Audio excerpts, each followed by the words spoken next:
Court filing fees can run into the hundreds of dollars. If that's out of reach right now, this form is how you ask the court to waive it. This is Form FW-001. It lets the court waive filing fees and certain other court costs for people who can't afford them. Let's walk through how it works.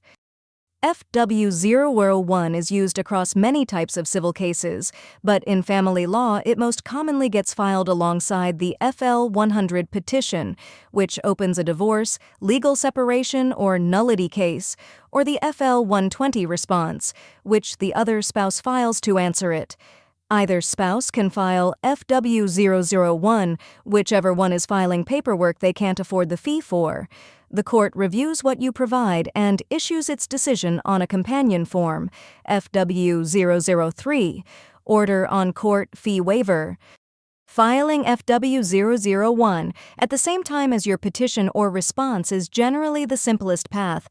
It lets the clerk process both together without asking for payment while the waiver is under review. There are 3 separate ways to qualify for a fee waiver in California. You only need to meet one of them. The first is receiving certain public benefits. You generally qualify if you currently receive Medi-Cal, CalFresh, CalWorks, supplemental security income, or general assistance. If you receive one of these, the form asks you to identify which one, and the court can generally rely on that alone to grant the waiver. The second path is household income at or below 125% of the federal poverty guidelines.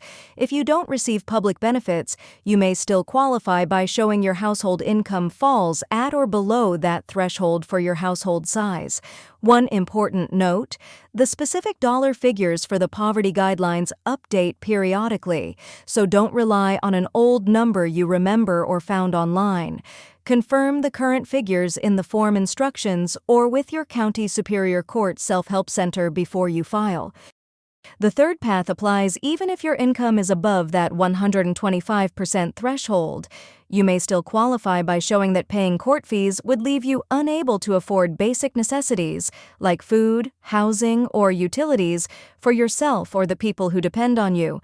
This path asks you to describe your income alongside your necessary monthly expenses so the court can see the full picture.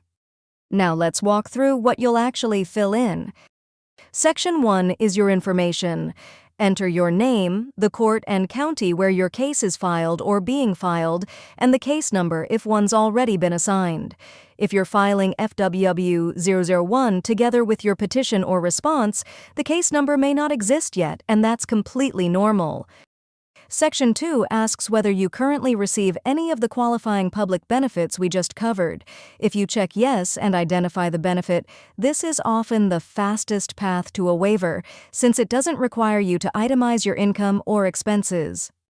Section 3, if you're not relying on public benefits, asks for your household size and your gross monthly household income. The form compares that figure against the current 125% federal poverty guideline for a household of your size to show whether this income path may apply. And Section 4, if your income is above that guideline or if you want to support your request further, asks you to list your necessary monthly expenses, things like rent or mortgage, utilities, food, and transportation. The goal is to show the court that paying court fees would come at the expense of these basic necessities. Be specific and honest here. Vague or incomplete entries make it harder for the court to evaluate your request and can lead to a request for more information before a decision is made.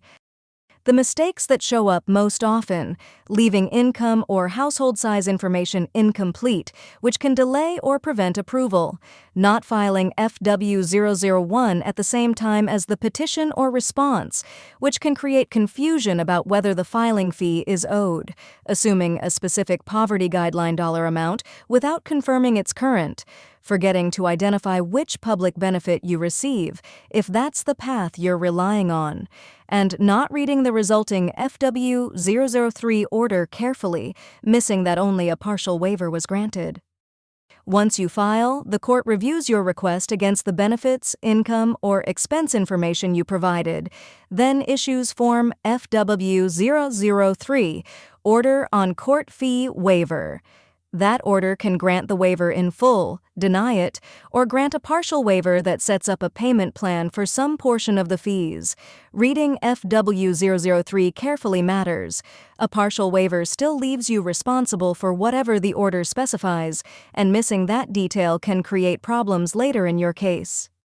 If you'd rather not track all of this by hand while you're already dealing with a filing fee you're worried about, that's exactly what Virdix is built for.